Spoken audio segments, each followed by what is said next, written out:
toda a história humana gira, de certo modo, em torno de Cristo. Ele é o eixo dos tempos. Claro, se não tivesse havido o pecado original, Cristo não teria por que existir, né? Tá certo? Em princípio. Essa é uma discussão árdua entre os teólogos. Mas, dado que não só houve o pecado original, mas que Deus sabia que ele se cometeria, ele, desde sempre, organizou a história em torno de Cristo, como eixo, né? E por isso, aliás, é que nós rezamos, né, na liturgia tridentina, né, o felix culpa, ou seja, ó culpa feliz, porque a culpa dos nossos primeiros pais permitiu algo infinitamente superior, que é Cristo.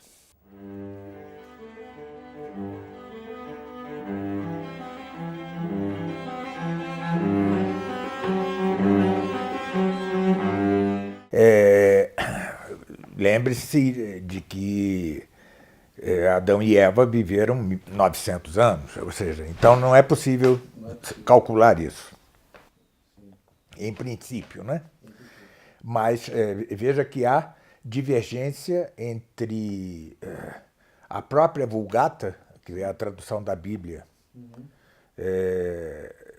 por São Jerônimo, e a Bíblia dos 70, Septuaginta, que foi traduzida por judeus helenizados, traduzida ao grego. Então, na Vulgata, lê-se que o mundo teria 4.000 anos até Cristo, tá certo? Enquanto na Septuaginta, não, 5.000 e tantos. Então parece que esses 4.000 são um número simbólico para arredondar a história. É muito difícil. Esse é um tema que eu futuramente, depois de terminar o comentário ao Apocalipse que estou escrevendo, que eu pretendo encarar, tá? Mas é bem mais árduo que o próprio Apocalipse. Bem, mas o fato é que houve o século da justiça original, de Adão e Eva. Depois houve o século de preparação para Cristo, prometido aos mesmos Adão e Eva. E depois o século que é a plenitude dos tempos. Cristo é a plenitude dos tempos. E agora, como dizia Santo Agostinho, temos o século senescente, ou seja, ele vai acabar até que Cristo volte na parousia em sua segunda vinda. Então, o povo judeu foi o povo escolhido, o povo eleito, para preparar-se, segundo a fé, para ser a carne de onde nasceria o Messias. Tá certo? Nasceu o Messias, nasceu Cristo, ele redimiu o gênero humano, né, de modo satisfatório e propiciatório, com sua paixão e morte na cruz, e fundou sua igreja. E fundou-a claramente. Ele fundou não só a igreja, mas também os sacramentos, fundou também o papado, tá certo? O papado está claramente anunciado por Cristo, e mais que isso, fundou ele mesmo a doutrina social de Cristo, quando disse a seus discípulos: todo poder me foi dado no céu e na terra. E depois, e batizai a todas as gentes, quer dizer, a todas as nações, ele não fala em indivíduos, a todas as nações, ensinando-lhes o que vos tem ensinado e batizando-as em nome do Pai, do Filho e do Espírito Santo. Então, Cristo deixou tudo prontinho, tá certo? Teve de ir para que pudesse vir o Espírito Paráclito, né, em Pentecostes. Então, mas deixou plenamente fundada a igreja. Todos os argumentos, quer dos cismáticos, né, que não reconhece a principalidade, o primado de Pedro, como o dos protestantes, é inválido, não se segue por natureza. Por quê? Porque claramente está fundada a igreja por Cristo. Agora, imagine só, foram milênios de preparação para Cristo, com um povo duro, rude, como era o povo judeu. Cristo vem, morre na cruz, né? Para quê? Para fundar uma religião que é só relativamente verdadeira? Isso é impossível, né? Isso é dizer que Deus é capaz de contradição, é capaz de enganar-se e de enganar-nos. Veja que foram 3 séculos de martírios de cristãos, porque eles não queriam acender um incensozinho aos falsos deuses, né? ao imperador, que era considerado um deus. Ou seja, e eles faziam isso porque eles eram membros de uma igreja. E a igreja, como vai dizer tão longínquamente Pio XII, é o corpo místico de Cristo. Tá certo? É o corpo místico de Cristo. Então, todo e qualquer argumento anti-igreja ou anti-primado do papado, né, é uma deformação voluntária do próprio texto escriturístico. Eu não estou dizendo que todos os fiéis do cisma oriental ou do protestantismo estejam perfeitamente cientes da deformação que suas falsas religiões aplicam ao texto escriturístico. Mas não é possível que os mais doutos não o percebam. Entendeu? É difícil crer. Veja, que Deus julgue a todos, mas é difícil crer que eles não vejam, em palavras tão claras de Cristo, né? Os protestantes, por exemplo, argumentam que quando ele diz sobre esta pedra erguerei minha igreja, se refere a si mesmo. De certo modo, sim, porque o que ele diz naquela passagem toda, e como mostra Santo Tomás, e como mostro eu num livro meu, é que ele é o fundamento, ele é a rocha, ele é a pedra. E Pedro é pedra por participação, é cabeça por participação.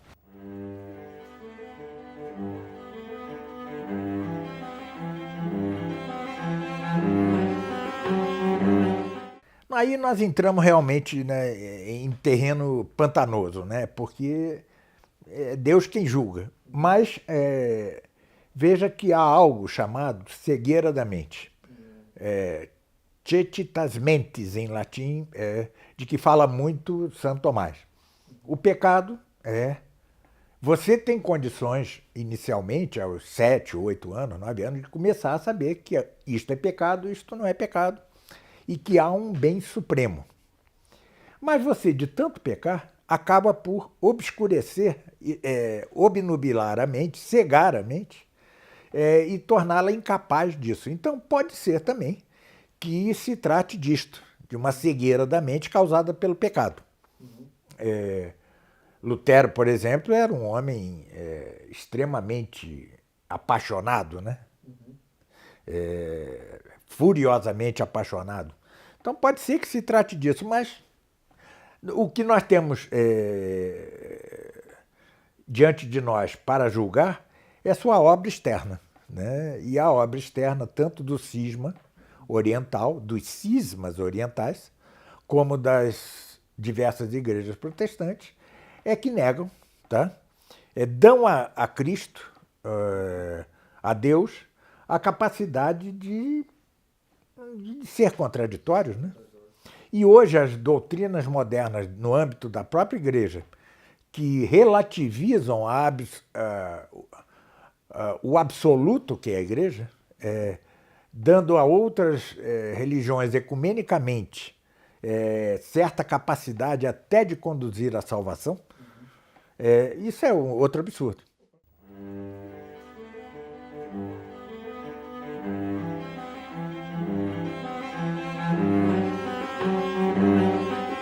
Não pode. Não, eu não consigo, eu acho impossível, né? Aquilo foi uma espécie de profanação do templo, né? Pôs-se a imagem de Buda em cima do altar, ou sobre relíquias de santos, de mártires. Aquilo é um absurdo, tá certo? Não tem o menor sentido. E mais, já estava previamente condenado pela Igreja, tá certo? Os papas anteriores ao concílio condenaram explicitamente isto. Pio XI e Pio XII diziam: não podemos participar de reuniões ecumênicas, tá certo? E o pior é quando essa reunião ecumênica é dentro de uma igreja, né? O que indica certa profanação.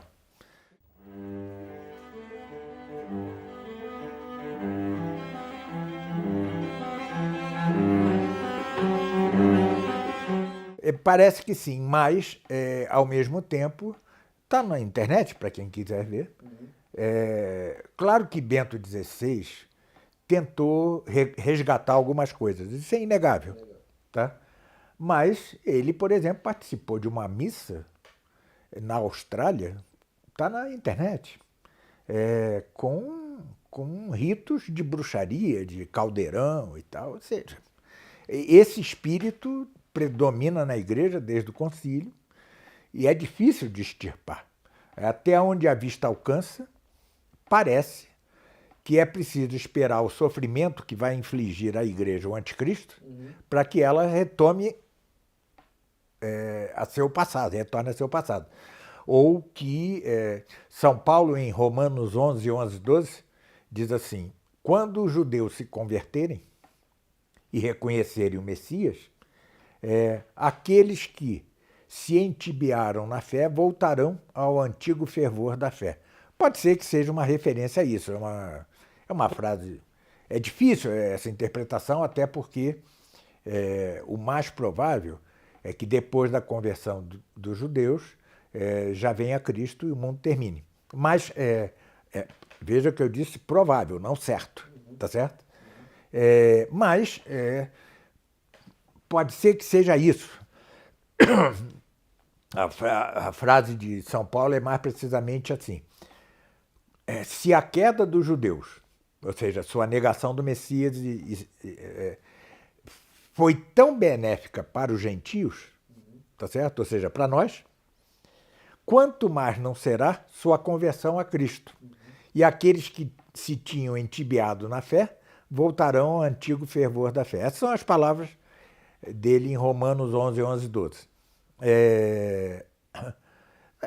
Você pode fazer conjecturas em torno disso, mas só parece, que se há uma renovação da igreja, uma volta ao seu passado, ao passado de 2000 anos, de magistério infalível, etc., se vai haver, vai ser sob o anticristo, por razões semelhantes à dos judeus, porque todos sofrerão sob o anticristo. Né? Então, pode ser, mas tudo isso é muito especulativo. Nós não temos nem... E fujamos das marcações de datas, né? Tá certo? Pode ser que Deus queira que nós soframos ainda 1000 anos aqui, tá certo? Com a igreja em frangalhos, pode ser tudo. Hoje eu publiquei no Facebook uma bela pintura de um francês do século XIX, a última comunhão de Santa Joana d'Arc. Ou seja, ela sendo condenada pela Igreja da Inglaterra, ela continuava fiel, sem negar também a verdade do que ela dizia, mas ela não deixou de crer na igreja, não deixou de crer na comunhão, etc. Né? Então é mais ou menos isso. Pode ser que Deus queira que seus eleitos sofram muito, entendeu? E por muito tempo. Porque a história vai existir até o dia em que o último dos eleitos for eleito, tá certo? Há um número pré-determinado, esses eleitos já são por Deus desde toda a eternidade.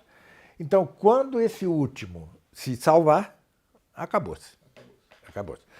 Que vão se salvar, vão.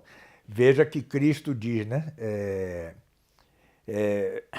Se Deus não abreviasse os tempos, até os eleitos não se salvariam, mas ele fala como um absurdo, porque os eleitos estão salvos. Mas Então nós sabemos isso, Deus vai abreviar os tempos. Mas quanto a isso? Ninguém sabe. Ninguém sabe. Então, fujamos de todo aquele falso profeta que quer marcar data. Isso foi possível até São Vicente Ferrer, porque um dos sinais para o fim dos tempos é que a igreja tenha sido pregada, o cristianismo tenha sido pregado e a igreja tenha penetrado todos os cantos do mundo. Ora, na época de São Vicente Ferrer, eles achavam que já tinha sido feito isso, ninguém sabia que havia a América, né? Tá certo? Mas depois que foi descoberta a América, o próprio magistério, no Concílio de Latrão, proibiu qualquer determinação de datas ou tempos. Então nós não podemos fazê-lo. Tá? Desde o Concílio de Latrão isso está proibido. Antes até grandes santos fizeram, São Vicente Ferrer, o Papa Leão, Inocêncio III, Gregório, São Gregório Magno, todos eles previram o fim dos tempos próximos. Mas isso foi antes da proibição, tá certo? Então eles não é como Santo Tomás ao duvidar da Imaculada Conceição. Foi 6 séculos antes da coisa. Então, agora, desde que o magistério interditou, interditado está, né?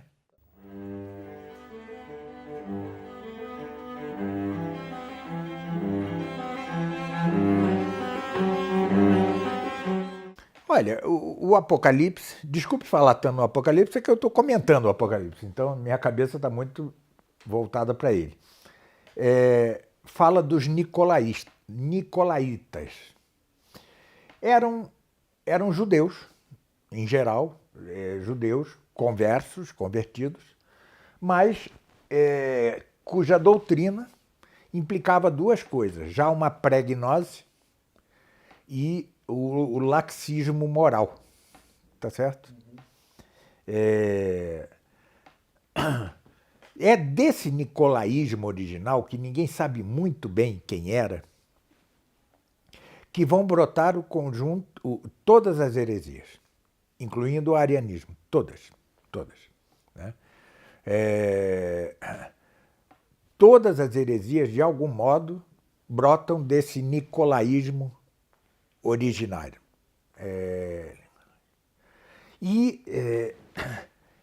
E a coisa tem uma progressão lógica. Primeiro são havia entre os judeus duas tendências mais, três tendências mais. Entre os judeus que se convertiam, tá certo? Havia uma tendência a querer permanecer nos ritos judaicos. Isso foi São Pedro chegou a vacilar nisso, levou uma repreensão de São Paulo, fez-se o Concílio de Jerusalém, isso se superou, conquanto então, nessa época, ainda se permitia aos judeus preservar a circuncisão, por exemplo, tá certo? Não comer certas carnes, mas isso deixou de ser universal. Bem, esse era o primeiro problema deles. O segundo problema era o milenarismo. Eles eram muito impregnados, os judeus, da ideia de que o Messias reinaria na Terra, tá certo? Não como nós dizemos que Cristo reina na sociedade, mas reinaria ele presente com os eleitos, tá certo? Isto, que é um problema imenso, entra na igreja através de Papias, que era um bispo da Anatólia e fora discípulo de São João. E os primeiros padres da igreja acreditam nisso. Né? Santo Inácio, todos eles são milenaristas. Né? São Justino? São Justino, todos. Eu não me lembro se São Justino em particular, mas se não era, quer dizer, provavelmente não era expressamente. Tá certo? Começou-se a duvidar disso em Alexandria, com Dionísio de Alexandria, razão por quê? Como ele vinculava o milenarismo a São João e ao Apocalipse, ele negava que o Apocalipse fosse de São João, tá certo?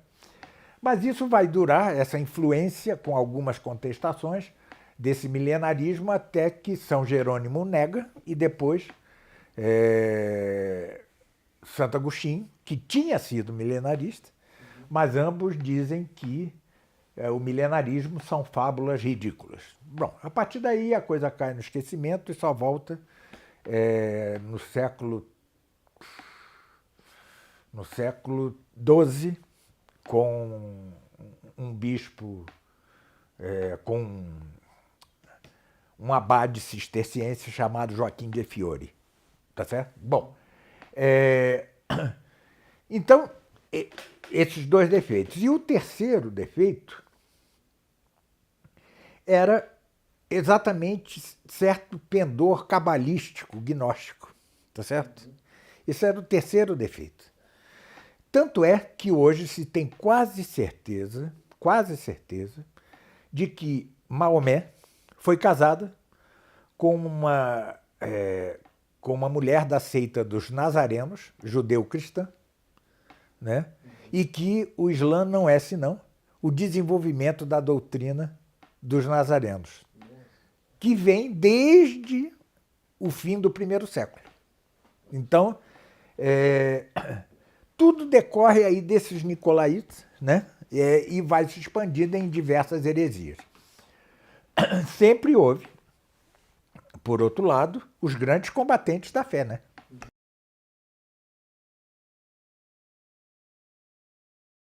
Isso eu explico no meu texto, no meu livro do Papa Herético, né? Onde mostro que aparentemente é impossível depor um Papa herético em vida, né? E o único exemplo que nós temos de deposição do Papa é depois da morte dele. Ele foi excomungado pelo sexto, sétimo e oitavo concílios ecumênicos. Daí que Adriano II tenha dito, no oitavo concílio ecumênico, que ninguém pode julgar o Papa, a não ser que incorra em heresia. Tá certo? Agora, tudo isso é um assunto árduo. O fato é que eu hoje estou convencido de que ele não incorreu na heresia monotelita. Tá certo? Houve uma injustiça ali de julgamento por má leitura. Uma das coisas que é preciso entender é o seguinte: não havia, então, a facilidade que nós temos hoje de meio de comunicação e tal. Além do mais, havia grande confusão de línguas, grego, latim, né? Então não era fácil entender exatamente o que o outro disse e tal. Então pode ter havido engano, na minha opinião. Eu estou convencido disso. Mas o fato é que vários papas disseram, com autoridade, que um papa pode sim incorrer em heresia. Tá certo? Que ele tenha incorrido ou não é outro assunto. Mas tanto pode que ele foi excomungado post-mortem, né? Pós-mortem.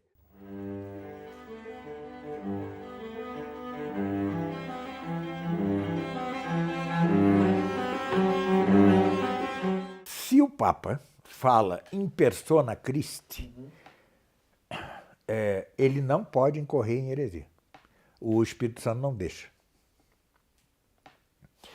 Mas se ele fala, como falou o Concílio Vaticano II, in persona populi Dei, na pessoa do povo de Deus, colocando o próprio magistério da Igreja sob o conjunto da Igreja, invertendo os papéis, o que era docente passa a ser discente, e o que era discente passa a ser docente, aí ele pode incorrer em heresia, sim.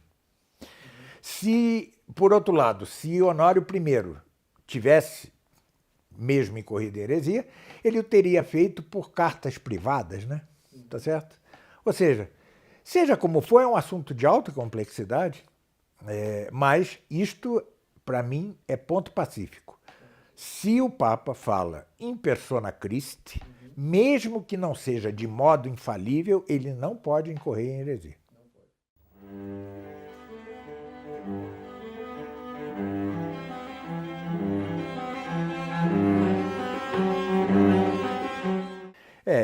Para entendê-lo é preciso voltar ao Apocalipse, tá certo? nós temos um primeiro momento na história da Igreja, que é a época dos mártires. Tá certo? Isso é uma idade. São 3 séculos de martírio, de perseguição cruel. Mas foi esse mesmo martírio que foi levando progressivamente à conversão não só dos pobres, mas das classes nobres romanas, tá? Até que chegou a Constantino. Constantino, ele se tornou cristão, ele só se batizou na última hora, mas ele não é que ele tenha cristianizado o império, mas ele tirou o cristianismo da ilegalidade, tornou uma religião livre. Depois o imperador Teodósio cristianizou Roma, cristianizou o Império Romano. Isso tem uma importância fundamental. Porque quando Cristo disse, eu repito, todo poder me foi dado no céu e na terra, é porque as nações, seus governos, têm de cristianizar-se também, devem cristianizar-se. E, ao fazê-lo, passar a ser membros da Igreja a título de pessoas morais. Né? Com Teodósio, começa a época da cristandade. O que é a cristandade? É quando a Igreja dirige espiritualmente um conjunto de nações, e esse conjunto de nações é parte da Igreja. Isso é que é a cristandade. Então houve uma primeira cristandade, que foi essa do Império Romano, durou pouco, porque logo, pelas debilidades próprias do Império, houve a invasão dos bárbaros, mas depois, a partir, sobretudo, de Carlos Magno, começa a segunda cristandade, que é conhecida como a cristandade medieval. Foi aí que, mais perfeitamente, os estados se tornaram membros da Igreja.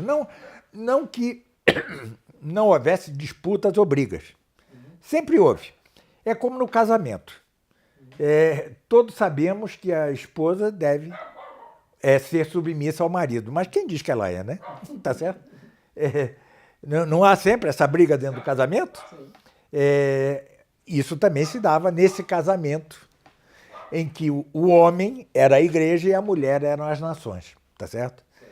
Mas o fato é que isto que eu estou dizendo não é opinião minha. Isso é dito por Inocêncio III, é dito por Bonifácio VIII na bula Una Sanctam, é dito por Leão XIII em Immortale Dei, quando diz que o Estado está para a Igreja, assim como o corpo está para a alma no composto humano.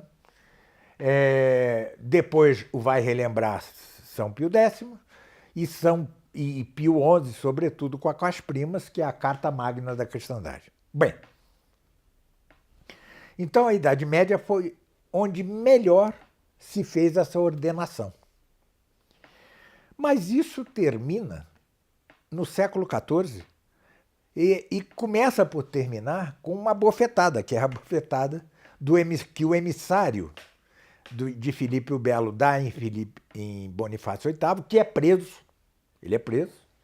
Ele vai morrer pouco depois, né? A partir daí, Bonifácio VIII foi o papa mais difamado da história da Igreja e foi um grande papa. Tá certo? Então, você pode aproximadamente, datar o chamado Millennium, que aparece no Apocalipse, como os 1000 anos que vão de Constantino a este episódio. É bem verdade que vai haver um renascimento posterior de uma terceira cristandade, mas muito breve. Começa com os reis católicos Isabel e Fernanda, na Espanha, prossegue com Carlos V, com Filipe II e acaba. É muito pequenininha, é chamada uma terceira cristandade, ou Christianitas Minor, a cristandade menor.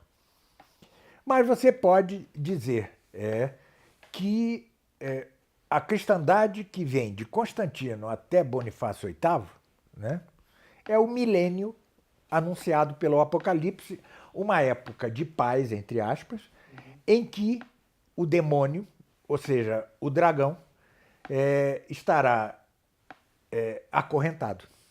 E depois ele será solto por um tempo, por um pouco de tempo. Esse um pouco de tempo, em linguagem bíblica, pode dizer milênios. Bem, é preciso entender o seguinte: antes da cristianização do Império Romano, Deus se valia do Império Romano para instaurar a igreja. Sem o Império Romano teria sido impossível a igreja fundar-se. Impossível não, mas na sua sabedoria, na sua providência, Deus armou tudo de modo que tudo confluísse. Primeiro a helenização do Oriente, depois o Império Romano, por outro lado o povo judeu, tudo confluísse e a filosofia grega, tudo confluísse para o nascimento de Cristo. Mas você pode dizer que tudo isso, o Império de Alexandre Magno, o Império Romano, estavam formalmente sob o governo do demônio, eram formalmente do demônio, mas materialmente usados por Deus. Nessa época, que seria o milênio, dá-se o inverso. Materialmente, o demônio ainda manda. Ele nunca deixa de ser o príncipe desse mundo.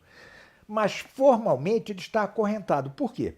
Porque as legislações o acorrentam. Tá certo? Hoje nós sabemos perfeitamente o que é uma legislação favorecer o demônio, né? Aborto, ideologia de gênero e tal, nós sabemos perfeitamente. Então, ali não, a legislação era feita segundo a igreja. Tá certo? A partir do século XIV, porém,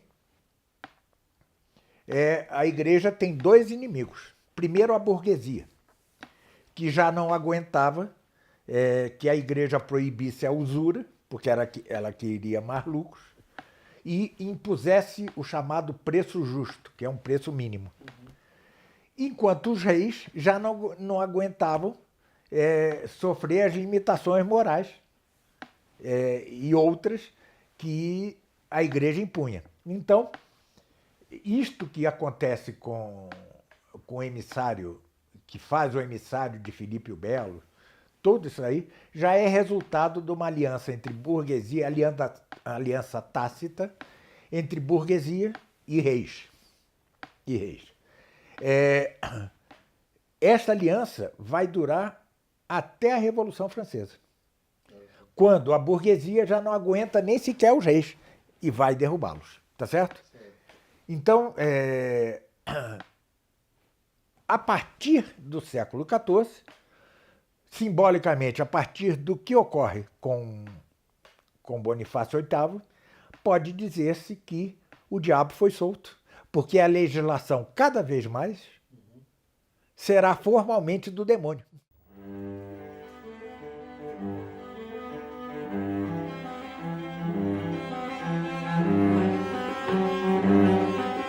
O humanismo só vai surgir no final do século XIV, século XV.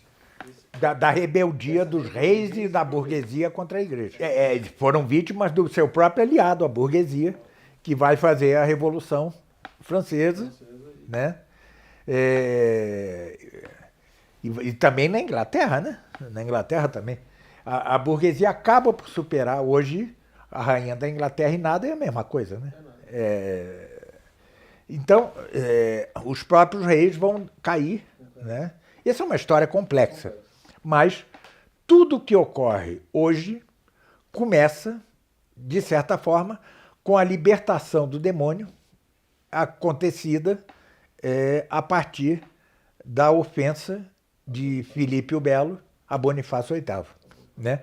É o rompimento formal da subserviência devida. Né? Aí é onde perguntar, mas a França, que a Revolução... a França real, monárquica, que a Revolução derrubou, a Revolução Francesa, era católica, mas já não era a igreja que mandava na monarquia, era a monarquia que mandava na igreja.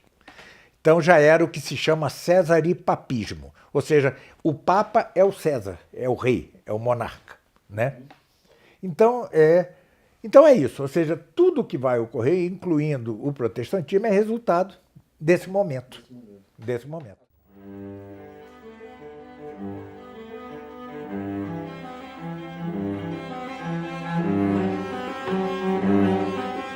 Não, o liberalismo é um pouco posterior, né? É posterior a séculos, né? Ao humanismo, né? Um século e meio, mas claro que está embutido ali, tudo ali é semente para o que vem depois. Nesse ato de rebeldia dos reis e da burguesia estão implícitos o humanismo, o renascimento, o protestantismo, a Revolução Francesa, a Revolução Comunista, está tudo implícito aí. É como uma erva má que vai crescendo e vai dando seus frutos.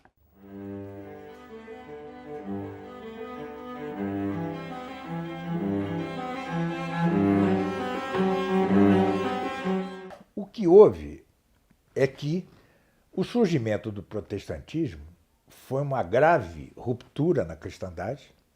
A cristandade partiu-se ao meio.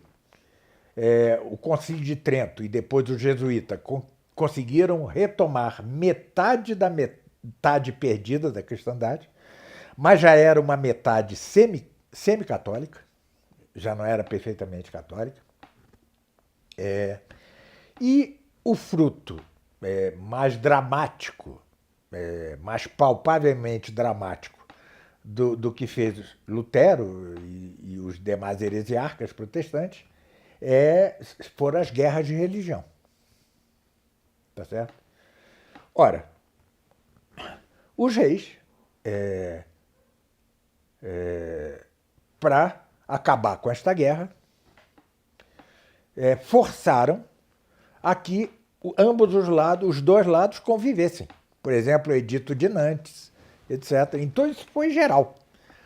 Houve cada vez mais pressão dos reis para que os dois lados convivessem e não se matassem mutuamente. Tá certo? É aí que começa o relativismo. É aí que começa. Você, quando convive demais com o seu adversário, você começa a achá-lo, entendeu? Razoável, né? Tá. Ou seja, eu tenho de conviver com ele e tal. Aí está a origem do relativismo, mas não só aí. No liberalismo também. O liberalismo, isso vai se ver quando surgir a heresia modernista dentro da igreja, né? O relativismo está ali. Mas é fruto de... Veja, é muito difícil separar as coisas. É muito difícil separar liberalismo da necessária coexistência entre as religiões. Tá certo? É muito difícil, né? Muito difícil. Onde não houve guerra de religião foi na Espanha, no Império de Carlos V. E por não ter havido, é que o relativismo lá demorou mais e houve uma terceira cristandade ali. Tá certo? E para isso funcionou perfeitamente a Inquisição. A Inquisição visava exatamente a impedir que o germe do protestantismo se alastrasse e houvesse guerra de religião. Que realmente foram terríveis, né? Então, é difícil você dizer qual o principal. São coisas mescladas, é todo um conjunto complexo em que uma coisa vai... Mas já o humanismo foi uma ferida grande na Europa cristã. Por quê? Houve papas humanistas. Né? Coisa terrível, tá certo? E mais, o protestantismo já estava claramente anunciado na Inglaterra, com Wycliffe, não me lembro como se pronuncia, na Boêmia com Hus. Tá? Há vários antecedentes do protestantismo nos séculos XIV e XV. E, mais que isso, teologicamente, doutrinalmente, houve um fato muito importante no final do século XIII, que foi, quando morre Santo Tomás, o bispo Etienne Tampier condena parte de sua obra. E o Papa de então, que era João XXI, era um antigo adversário de Santo Tomás. Era o português Pedro Spano. Então, ele se calou, deixou o bispo lá condenar, e essa condenação causou um grave dano à cristandade. Por quê? Porque nas universidades começou a imperar, depois de Duns Scott, que já é uma decadência, o nominalismo. E o nominalismo é fundamental, isso surge no século XIV, é fundamental para Lutero, que era um nominalista, tá certo? Então, todas as pré-condições para o protestantismo estavam dadas. Além de que, quanto a que a igreja estava em grande corrupção, isso é verdade. É verdade que havia simonia, é verdade. É verdade que havia imoralidade dentro da igreja, é verdade. E para isso houve o Concílio de Trento, para reformar. Só que Lutero, em seu fogoso, apaixonado, louco para se casar, entendeu? Jogou fora a água suja, a criança, a bacia, jogou tudo fora. Tá certo? No início, Carlos V, o imperador hispano-germânico, ele estava escandalizado com a igreja e tal, e forçava os papas. Foi por causa dele que foi convocado o Concílio de Trento. E ele, de início, via Lutero com bons olhos e se reuniu com Lutero. Ao sair da reunião, ele disse: ou Lutero está certo e a igreja de 1500 anos está errada, ou a igreja está certa e Lutero está errado. E no fim da vida ele escreveu que tinha um grande arrependimento de não ter matado ele mesmo, Lutero. Ou seja, é verdade, né? Sim, interessante. E ele tinha poder para isso, ele era imperador. Então, mas as pré-condições para o protestantismo estavam dadas. Declínio intelectual nas universidades com nominalismo. Depois houve, no meio católico mesmo, uma coisa chamada devoção moderna. Como a teologia decaiu, alguns cristãos passaram a dizer: então basta a fé, não precisa ciência, teologia, não precisa nada disso. E dessa devoção moderna, algumas coisas foram boas, tá certo?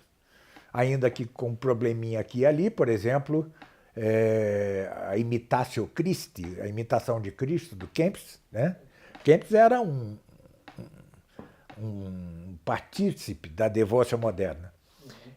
Tinha esse defeito, tanto que na imitação de Cristo tem ali, você sente certa repulsa pela ciência, né? Mas deu Lutero, por outro lado. Então deu de tudo, né?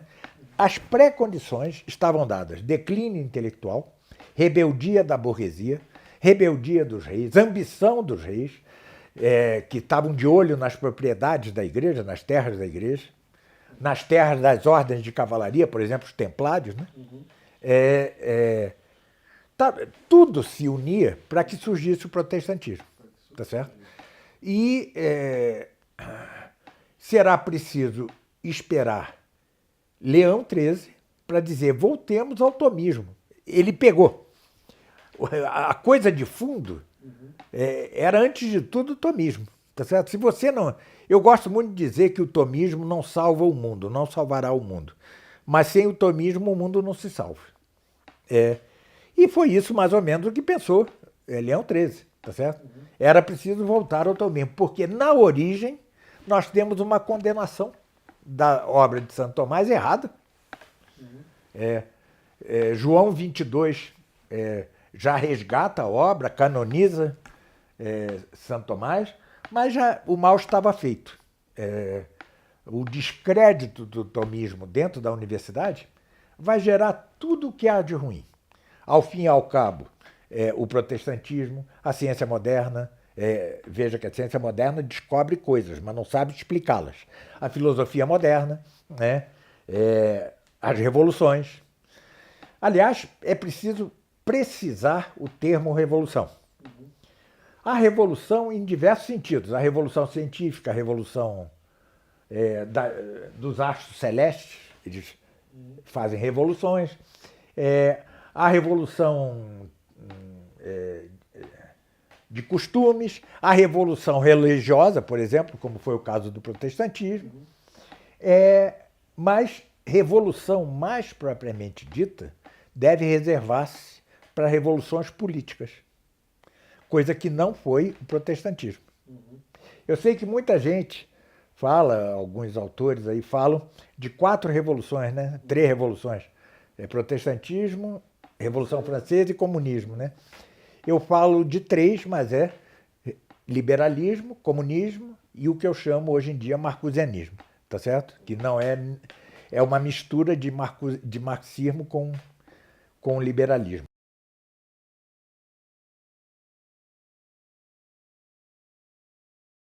Eu discordo.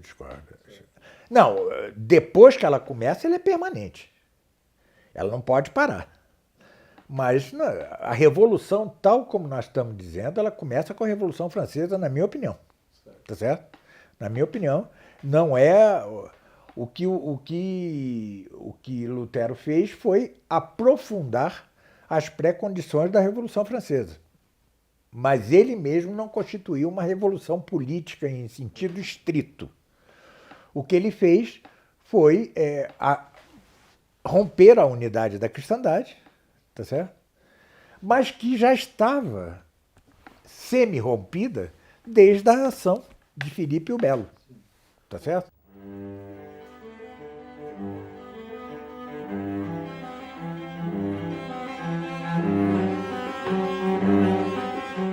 Bom, o protestantismo, eu repito, aprofunda algo que já se vinha dando, tá certo? O que é o humanismo, o que é o renascimento, se não formas de repaganização da sociedade, tá? O que faz o protestantismo é tirar metade da Europa da direção da igreja. É isso que faz.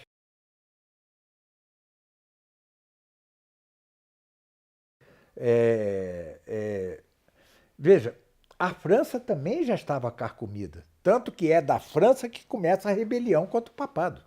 Filipe o Belo era um rei francês. Então, na providência, pode ser que providencialmente Deus quisesse que por um tempo a França ainda fosse menos má que a Inglaterra. Tá certo? Pode ser. Mas veja que a própria guerra anglo-francesa já é um castigo divino. Aquela guerra que nunca terminava, coisa que não ocorria, pelo menos com essa gravidade, durante a Idade Média, porque a igreja sempre foi árbitro dessas dissensões. A partir da ofensa de Bonifácio VIII, já não conseguiu ser árbitro de nada. Só voltou a ser árbitro na discussão entre Portugal e Espanha quanto ao Tratado de Tordesilhas, etc. É a chamada doação da América, né? Bom, mas a igreja não podia. Então, essa guerra, junto com a peste negra, são os maiores castigos divinos pela apostasia que já tinha começado, tá certo? A apostasia começa no século XIII, final do século XIII, início do século XIV, e vem durando até hoje. Ora, Joana d'Arc foi uma espécie de último símbolo da cristandade, antes do Império de Carlos V. Uma espécie de último símbolo, tá certo? É para isso que serviu, tá certo? Ela mostrou que até nas guerras devemos estar submissos a Cristo, tá certo? Lembre-se que ela não empunhava uma arma ao comandar o exército francês. Lembre-se, ademais, que sua condenação pela França, pela Inglaterra, e o desprezo, porque a prisão dela pela Inglaterra foi acordada com os franceses. Foi uma traição. Então, ela foi entregue de mão beijada. Então, tudo isso foi para significar, na minha opinião, que mesmo no meio da apostasia geral e crescente das nações, nós devemos ser fiéis a Cristo, como foi ela até o último instante. É uma vida exemplar, né? Para ser tomada em consideração por nós todos os que viveriam na apostasia, tá certo? Sob a apostasia. E é isso, o mundo desde o século XIV aposta crescentemente. Crescentemente aposta. Professor. Hoje já terminou, já é completamente apóstata, tirante talvez Hungria e Polônia, mas logo vão. A Hungria é um país de 10 milhões de habitantes, é um nada. A Polônia já tem, já tem passeatas gays, etc. Abortistas saem à rua, quebram igrejas e tal. Logo, essas ilhas de sanidade, logo elas devem acabar, né? Então, nós estamos marchando para a apostasia absolutamente geral das nações.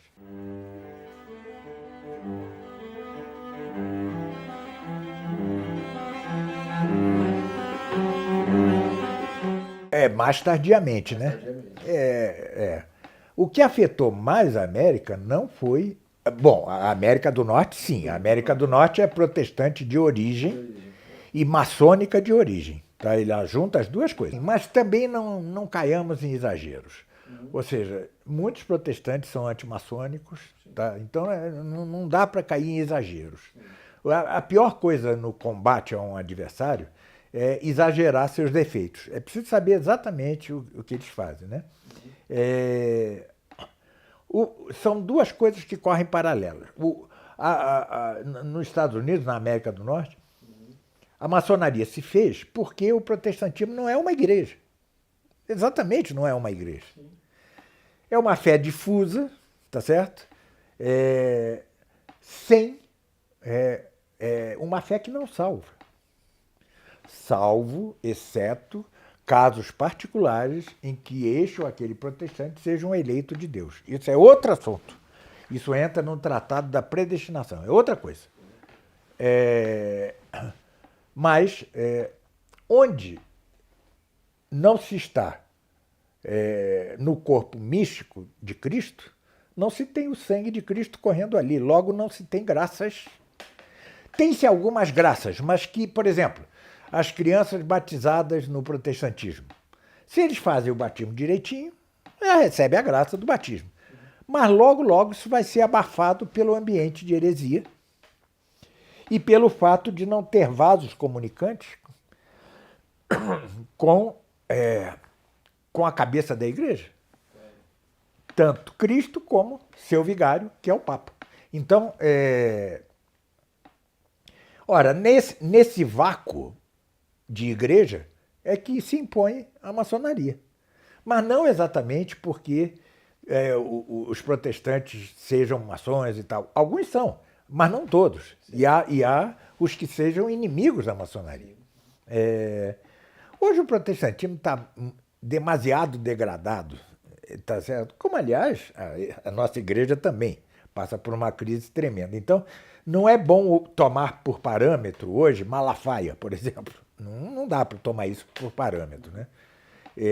Então, nós devemos conceder uma atenuante. Qual é a atenuante?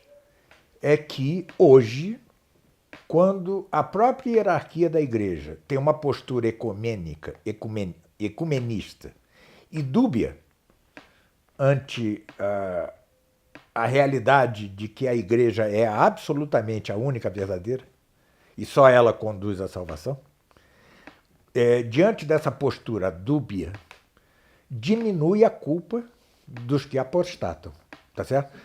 O resto é com Deus, tá certo? O resto é com Deus, se trata de ignorância invencível, se trata de... não sabe. Mas que isso é um atenuante, sem dúvida é. Eu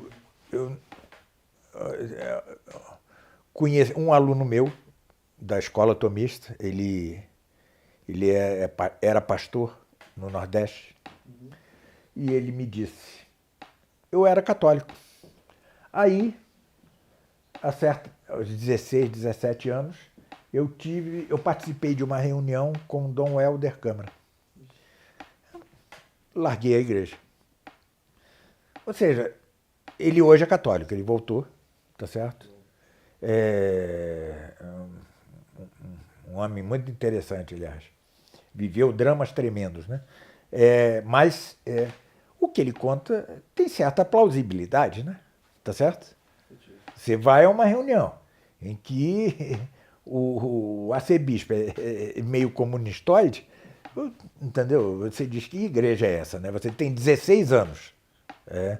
Então, hoje em dia, creio que há atenuantes, não desculpas, mas atenuações na culpa. O resto é com Deus, né? Você pode até fazer algumas coisas comuns com eles, mas tem que tentar convertê-los. Não tentar é um crime, tá certo? Não tentar da nossa parte dizer, vá, condene-se ao inferno, tá certo? Condene-se ao inferno. A única coisa que eu digo é isso, é que hoje em dia eles têm atenuantes, tá certo? Para o seu comportamento, dada a crise da própria igreja. Se esse atenuante é levado em conta por Deus ou não, isso é problema de Deus. O Deus é que é o autor da salvação ou da condenação. Eu não posso fazer nada, ou seja, mas que eles estão em heresia, estão. Então, heresia é objetiva. Se este ou aquele fiel não teve condições absolutamente de conhecer a verdade e está ali por causa disso, é outro assunto, tá certo? Mas, em princípio, devemos considerá-los heréticos. E mais que isso, eles, de graças divinas, eles só recebem a do batismo onde haja batismo válido.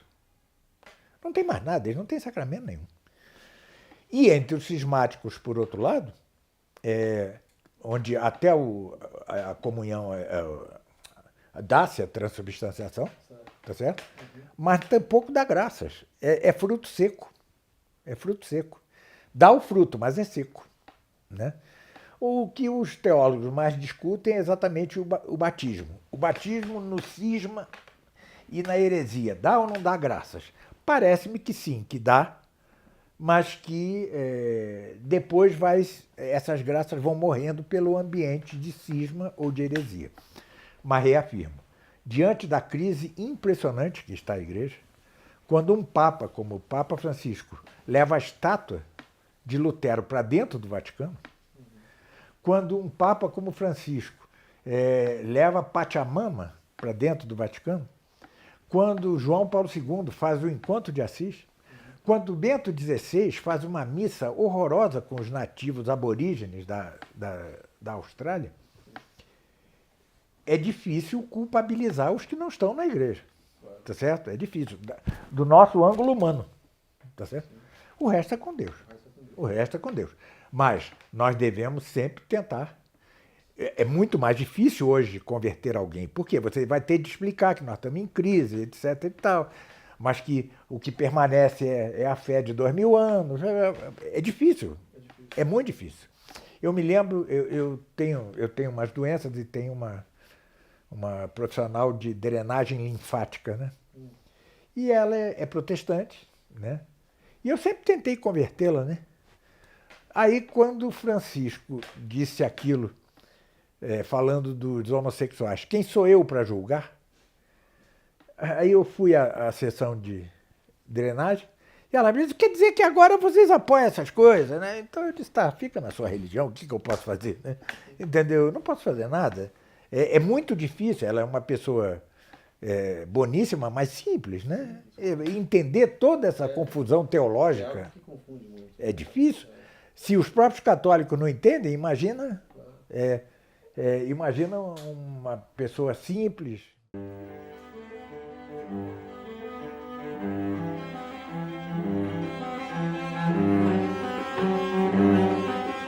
Reafirmar a doutrina de sempre. É isso.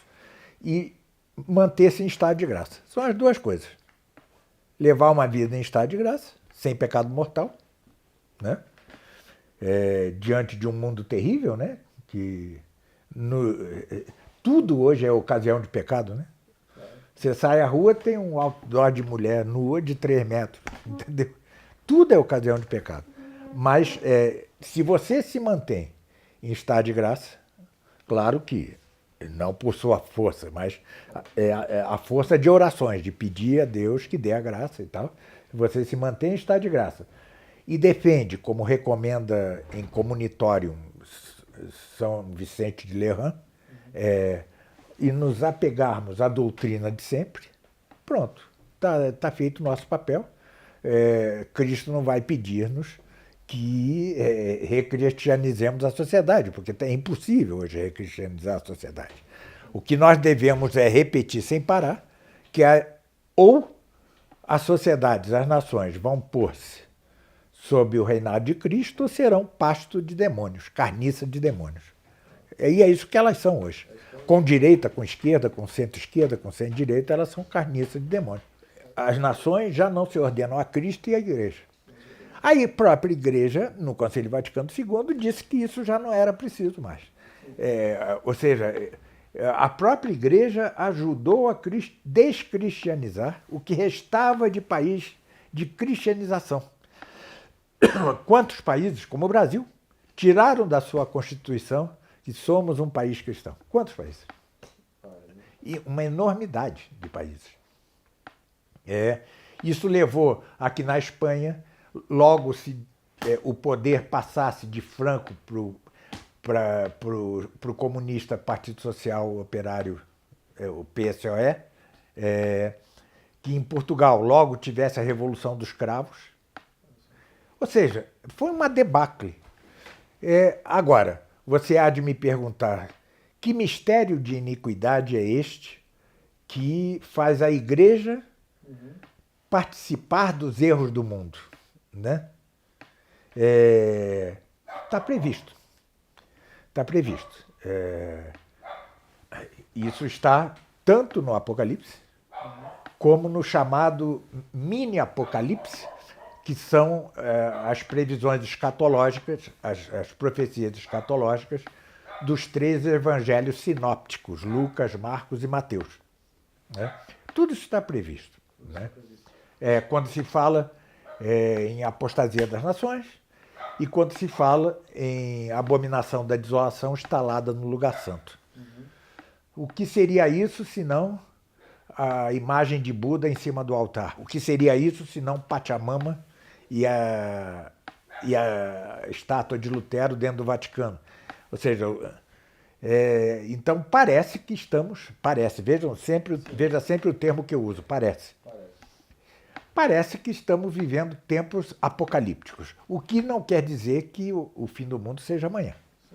Deus pode querer que seus eleitos se elejam em meio a sofrimentos inauditos, que não podemos ainda nem sequer imaginar.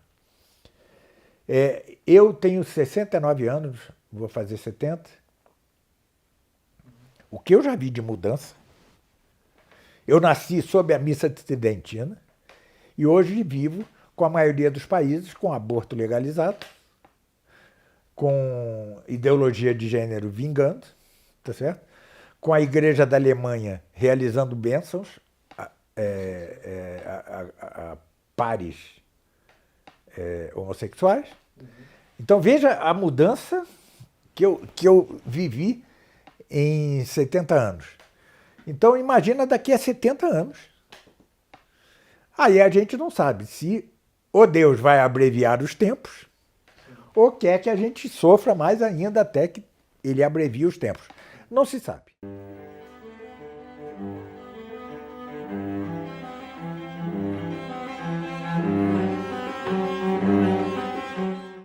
consigo enxergar isso. O que é ser católico tradicional e, ao mesmo tempo, ser aliado de liberais conservadores como o Olavo de Carvalho, por exemplo. O que é ser católico tradicional e apoiar um governo como o de Bolsonaro, que é tudo menos católico. Você pode votar nele, tá? Como um mal menor. Um mal menor nós podemos votar, é pontual. Mas apoiar Trump, isso não é católico. A única postura política correta, tradicional, é a que diz que ou as nações se porão sob o reinado de Cristo, ou serão, com governos de esquerda ou de direita, pasto de demônios. Ponto. Minha cisão com a Liga Cristo Rei foi exatamente quanto a isso. Ou seja, eles não assumiam a postura. A Liga Cristo Rei diz, viva Cristo Rei, mas é uma palavra de ordem vazia. Porque, na prática, o que você faz é aliar-se com liberais, é apoiar governos que não merecem apoio. Não confundir isso, repito, com o voto num mal menor. Você pode votar, né? Assim, aparecessem dois bandidos, um dissesse para você, eu te mato em 10 anos, daqui a 10 anos. O outro eu te mato daqui a 10 dias, você preferiria o que te mata daqui a 10 anos. Bom, tá. Eu acho que é mais ou menos o que Deus fez ao faraó do Egito. Ele endureceu o coração do faraó, que Santo Tomás explica, o que Santo Tomás explica como deixou de dar luzes espirituais. Então, ele estava vendo Moisés fazer milagres e não acreditava, tá certo? Ele estava vendo a coisa e não acreditava. Bom, isso, infelizmente, está se dando nos meios católicos, mesmo os melhores, como é o caso da Liga Cristo Rei, tá certo? Veja, exatamente porque a Liga Cristo Rei, ou pelo menos alguns de seus centros, estão aliados ao que eu chamo liberalismo conservador, ao conservadorismo, é que eles dão trela, dão bola, dão atenção aos mais absurdos boatos, sem fundamento nenhum na realidade. Por exemplo, o achar que a atual pandemia favorece o globalismo. Isso é um absurdo. Primeiro, aumenta o protecionismo entre as nações. Isso é antiglobalista. Segundo, encerra os cidadãos em seus territórios nacionais. Isso é antiglobalista. Terceiro, acaba ou diminui muito a imigração islâmica, o que é contra o globalismo. As famílias têm de ficar em casa. Que na China tenha escapado de laboratório o vírus é possibilíssimo. Aqueles caras não valem nada mesmo, ou seja, eles são capazes de esconder mesmo. Mas dizer que isso beneficia, não beneficia. Hoje o mundo inteiro está contra a China, entendeu? A Austrália está contra a China, os Estados Unidos estão contra a China, várias nações europeias estão contra a China. Então, como você pode acreditar que uma pandemia dessa não é castigo de Deus e não prejudica o globalismo? Claro que prejudica, atrasa muito o globalismo. Atrasa muito, muito, muito. Depois, essa história em torno de Trump, né? Que Trump ia prender todo mundo na prisão de Guantánamo. Então, tudo isso é de uma estupidez, entendeu? De uma estupidez. Beira o irracional, tá certo? Beira o irracional, mas tudo isso é porque os católicos, os não católicos acreditem nisso, tá? Mas os católicos, sobretudo se trata, como você diz, de católicos que estudam, que têm algum conhecimento, eles são obrigados a defender, a sustentar, antes de tudo, isto. Sob Trump ou sob Biden, se não houver ordenação do Estado à Igreja e a Cristo, aquilo lá será um pasto de demônios. E o é, com um ou com o outro. Pode ser menos ou mais, mas continuará a ser. Se eu estivesse nos Estados Unidos, eu teria votado em Trump. Sim, claro. É óbvio que sim. Mas daí a apoiar Trump vai uma distância incomensurável. Sim. Trump, por exemplo, sempre teve, como tem nos Estados Unidos, relações privilegiadas com o Vietnã, que é semicomunista, e que proíbe a religião, a igreja lá, tá certo? Ou seja, Trump não é isso que vendem. O Biden não está fazendo senão seguir exatamente o que fazia Trump. Exatamente. Claro, vai favorecer mais o aborto, tal, mas mesmo assim, como ele tem o freio no Senado, que tem maioria republicana, ele não vai conseguir muita coisa. Não vai mudar substancialmente nada. Ao contrário, e é isso que os liberal-conservadores não conseguem entender, é que Biden é muito mais inimigo da Rússia e da China do que era Trump, que tinha boas relações com Putin. Ou seja, você entrar nesse joguinho do inimigo, entendeu? Ficar de um lado e de outro e tal, e esquecer de dizer o que importa. Eu, há 2 anos, a pedido de um dos centros da Liga, eu escrevi um programa para um governo cristão no Brasil. Não que eu tivesse a esperança de que nós... Mas para quê? Para fazer com que tudo isso fosse discutido nos centros, nas paróquias, onde pudesse, para que as pessoas tivessem uma noção clara do que é um governo cristão, tá certo? Sim. Minimamente cristão, sim. Tá certo? Ninguém fez nada. Ninguém fez nada. Porque estavam todos absolutamente envolvidos com essa aliança com o Bolsonaro, com essa aliança com os liberal-conservadores, e ficam girando em torno disso. Enquanto isso não acabar, não haverá a superação que se quer ver hoje no Brasil. Não há. Na minha opinião, não há. Há, assim, aumenta o interesse pela missa tridentina, tal, mas isso não é suficiente. O Concílio Vaticano II ocorreu quando todo mundo rezava a missa tridentina. Ou seja, a missa tridentina por si não é freio, claro. Entendeu? Claro. Ou seja, o concílio aconteceu no meio de toda uma tradição, ali no meio.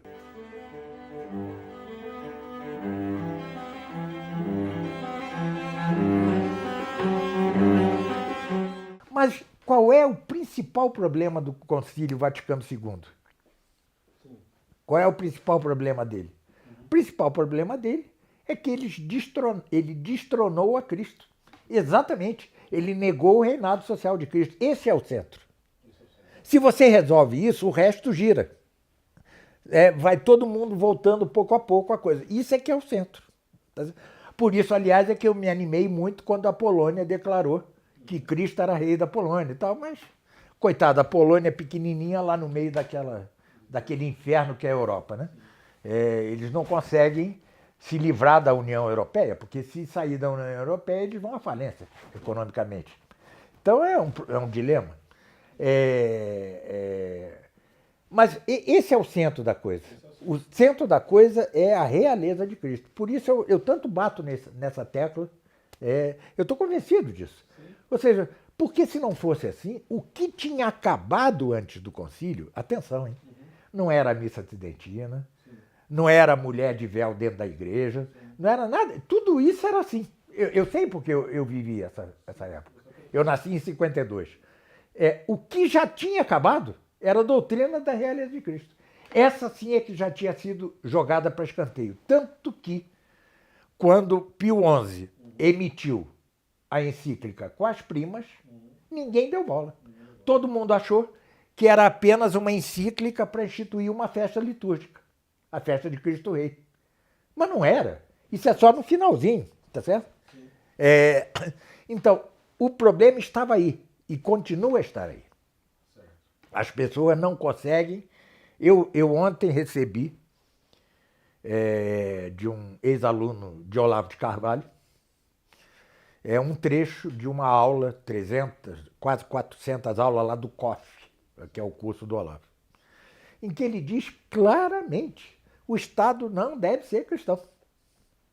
E é isso, meu. E é isso. É isso que a maioria dos cristãos pensa. Ou quando o católico pensa o Estado deve ser cristão, Ele pensa assim, o Estado deve defender o cristianismo, né, permitir que a igreja... Não é isso. O Estado deve ser cristão mesmo e ser parte da igreja. Você é cristão sendo parte da igreja, não? É assim também o Estado. O Estado tem de ser parte da igreja. Essa é a doutrina que é de magistério infalível da igreja. Agora, só uma coisinha, só para que não se me entenda mal. Eu rezo para que a Liga supere esses defeitos. Eu não quero ter razão contra a Liga, eu quero que a Liga evolua e rezo por isso. E sempre que ela faça algo bom, eu vou divulgar. Agora, o que eu não posso é continuar ingênuo, como eu fui, achando que eles realmente estavam mudando de postura, quando não estavam. Eu sou uma pessoa pública, lanço livros, tenho centenas de alunos, em cursos pagos, não pagos. O que eu não posso é fingir que não vejo. Que a causa seja juventude, queira Deus. Tá certo? Mas eu não posso fingir que não vejo. Senão, errar é humano, insistir no erro é que é o problema. Eu não poderia continuar insistindo no erro. Mas eu acho que o momento ainda não é de recuperação da igreja, dos cristãos. Eu acho que nós vamos ter de passar por um sofrimento muito grande para que isso aconteça. E nós não temos nem a mais mínima ideia do que possa vir a ocorrer ainda. Né? Se alguém dissesse, em 1955, tá? Para minha família que não era cristã, tá certo? Que um dia haveria bênção numa igreja para pares gays, não acreditaria, tá certo? É uma coisa que era impensável isso. Minha família, por exemplo, eu vivia numa época que minha família não era católica, né? E, no entanto, sexta-feira nós não comíamos peixe. Havia todo o ambiente católico, né? Era obrigatório, nunca comi carne, sempre comi peixe na sexta-feira. Era obrigatório, entendeu? Então,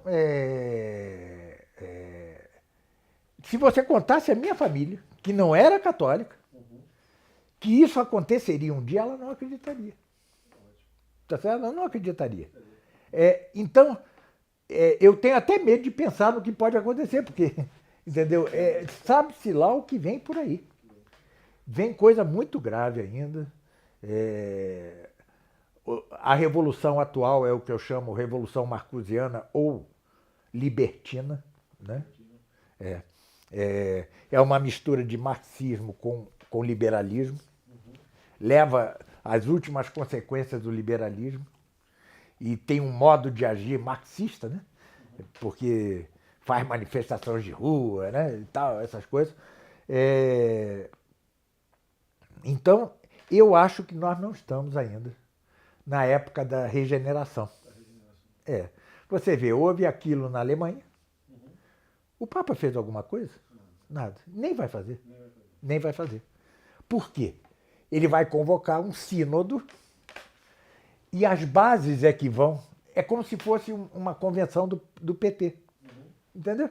As bases é que decidem. Quando a gente sabe que isso é uma mentira, não é base nenhuma que decide. O liberalismo é uma mentira. Entendeu? Então nós estamos longe ainda. E não vai haver recuperação da igreja de baixo para cima, é de cima para baixo. É quando o Papa resolver. Porque nós não vivemos numa democracia. A igreja não é uma democracia, ela é uma monarquia. Sim. Quando o Papa se converter, ele vai, entendeu? Aí muda a igreja inteira. Por isso é que Bento XVI despertou tanta esperança. Porque parecia que... Parecia, não, acabou que não foi. Mas despertou muita esperança. Todo mundo, eu me lembro, quando ele apareceu lá na sacada, rezando em latim, eu quase chorei, né? Eu digo, puxa vida, será? Né? Mas sempre a gente tem que ter isso em mente. Não a base católica, os católicos que vão melhorando, a hierarquia vai... Não, é de cima para baixo, não é de baixo para cima. Então temos de esperar o Espírito Santo. Como eu disse, a história toda, Cristo sabe o que vai acontecer em cada momento da história e tem tudo planejadinho, né? Como nós não sabemos o que ele planejou, que sofrimentos ele quer de nós, a gente não sabe. Lembre-se do martírio dos primeiros cristãos, né? Pô, era algo pesado, né? Claro. Entendeu? E ele quis que eles fossem mártires para imitá-lo a ele, Cristo, que morreu na cruz, tá certo? Então é isso. Eu acho que eu não vejo isso, tá certo? Eu vejo sim um aumento do interesse pela missa tridentina, isso é salutar, porque a missa tridentina em si ela é boa, né? Ela sustenta melhor a fé, isso é muito bom mesmo. Mas você não pode achar que isso é o suficiente para a regeneração da igreja.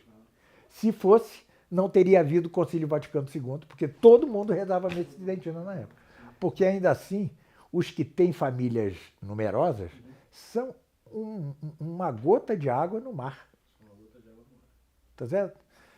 Só o único lugar em que houve aumento mesmo foi na Hungria.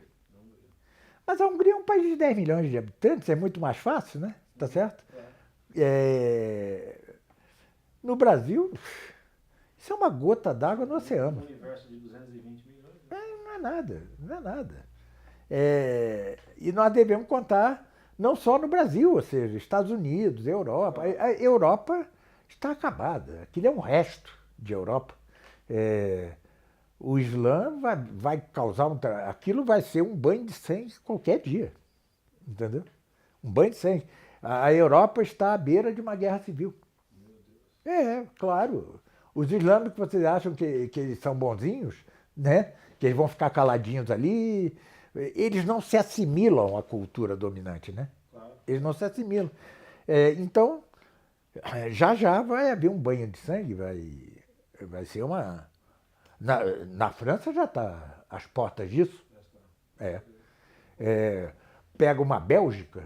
A Bélgica hoje, quase 50% da população é islâmica. Você imagina o que é isso? A Alemanha tem uma quantidade de turcos e o presidente turco diz: tenho filhos, tenho filhos, tenho filhos. Claro que os alemães não têm filhos, eles têm filhos. Claro. Mas eles não são uma gota d'água, nós somos. Isso que se fala do Brasil acontece em escala pequena numa Hungria. Tá? Não pode acontecer num país onde a maioria dos católicos segue a corrente, né?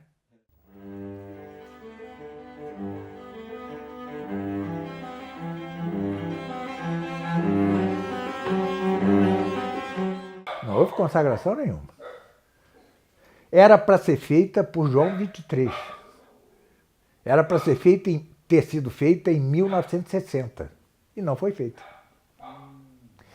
Eu no meu último livro, Estudos Tomistas 2, eu tenho um opúsculo em que eu me questiono se ainda é necessário fazer isso. Porque o que Nossa Senhora disse foi muito claro. Se consagrarem meu coração... não, desculpe. Em 1960 ele tinha de ter mostrado o segredo de Fátima, o terceiro segredo. Foi isso. Tá. Mas o que ela disse foi o seguinte: se consagrarem a Rússia é meu coração, a Rússia não espalhará seus erros. Ora, não só não se consagrou, como a Rússia já espalhou. E hoje, moralmente, a Rússia é melhor que o Ocidente. Está proibido o casamento gay lá, proibido pornografia na internet. Então, hoje, é o Ocidente que quer espalhar os seus erros na Rússia. Tanto que Putin tem de proibir casamento gay, tem de proibir pornografia na internet. Não sei como é o aborto. Dizem que lá tem muito aborto. Veja, Putin não é nenhum anjo. Eu não estou defendendo Putin. Mas dizer que precisamos consagrar a Rússia ao coração de Maria para que a Rússia não espalhe seus erros pelo Ocidente, me parece anacrônico. Sim. Ela já espalhou. Já espalhou. Até no Concílio Vaticano II ela espalhou. O que é a teologia da libertação, se não uma consequência de um erro da Rússia espalhado no mundo? Fátima, o que Nossa Senhora fez em Fátima é o chamado a promessa condicional. Se fizer isso, então não acontecerá. Se não fizer, acontecerá. Não se fez, aconteceu. Aconteceu, né?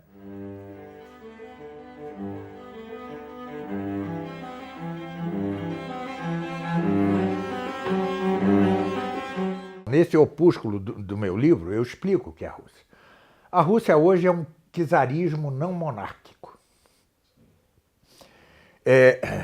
Houve o czarismo, né?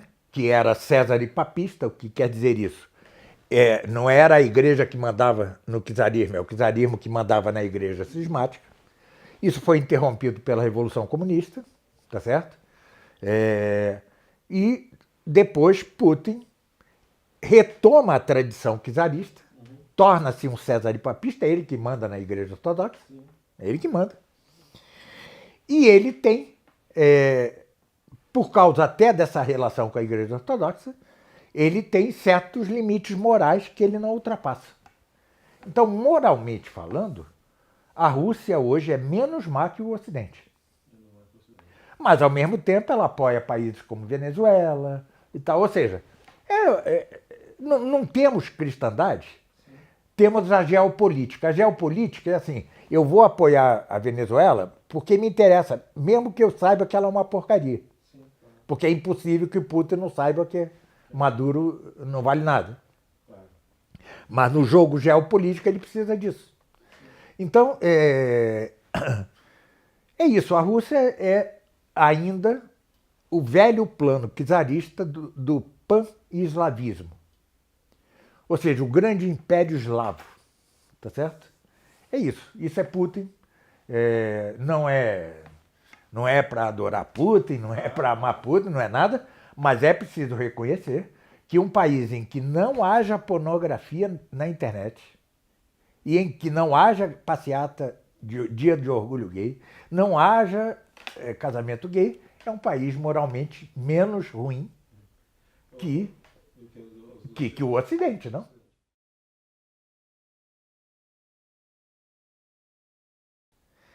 Bom, o que é que eu posso dizer para os católicos em geral? Primeiro, isso, peçam a Deus e lutem tenazmente para não incorrer em pecado mortal. A vida do cristão deve ser uma vida em estado de graça. Claro que não podemos mantê-lo sem que Deus nos ajude. Ou seja, nós não somos incapazes de, por nós mesmos, não pecar. Mas com a ajuda dele, ainda assim, ele quer que nós contribuamos. Dizia Santo Agostinho, né? Aquele que te criou sem ti, não te salvará sem ti. Tá? Ou seja, é preciso o nosso concurso ativo de resistência às tentações de um mundo terrível que faz tudo para você pecar. Isso é a primeira coisa. E a segunda coisa é procure-se manter-se firme na doutrina de sempre. Estudar o magistério da igreja, estudar as decisões dogmáticas do magistério da igreja, mas, sobretudo, no atinente à doutrina da realeza de Cristo. Ele é fundamental. Mesmo que nós nunca mais na Terra possamos voltar a viver nessa realeza, né, sob o reinado de Cristo, defendê-lo é parte da profissão de fé do cristão. E, por fim, tenhamos paciência. O que quero dizer? Hoje vemos vários católicos anunciando o fim dos tempos para daqui a um mês, para daqui a não sei o quê. Isso é impaciência, né? Não. Cristo quer de nós que nós sejamos pacientes no sofrimento. Tá? Claro, nós temos filhos, ficamos preocupados, como vai ser a vida deles quando eu já não estiver aqui, etc. Tudo isso é verdade, mas devemos confiar, tá? Devemos confiar em que Deus, em que Cristo, Deus, sempre protegerão espiritualmente o seu pequeno rebanho, né? A sua pequena grei. Mas façamos a nossa parte. Estudemos, mantenhamos-nos firmes na doutrina do magistério de sempre, né? Mantenhamos-nos firmes e, sobretudo, contribuamos grandemente com a graça para que tentemos ficar sempre em estado de graça, sem cometer nenhum pecado mortal. E até mesmo os pecados veniais, devemos tentar combatê-los pouco a pouco e não contribuir nem sequer para que cometamos pecados veniais. Esta é a vida que Cristo quer que nós tenhamos no meio deste inferno em que o mundo se transformou e que podemos imaginar será ainda maior em tempos vindouros.